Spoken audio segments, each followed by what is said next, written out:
Ето как може да използвате празната кутийка от млеко. Срезвате от 3 страни и се получава съдче, в което може да си правите, например, течност за палачинки и за паниране.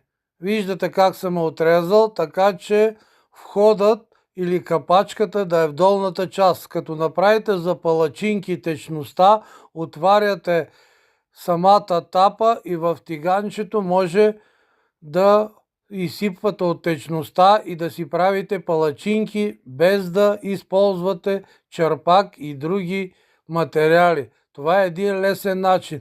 След като го затворите самата тапа, си я завинтвате и го ползвате за съд, в който може да си подготвите нещо за паниране.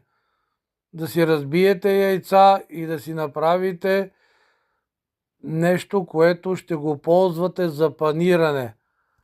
А иначе е много удобно за палачинки, без да ползвате черпак.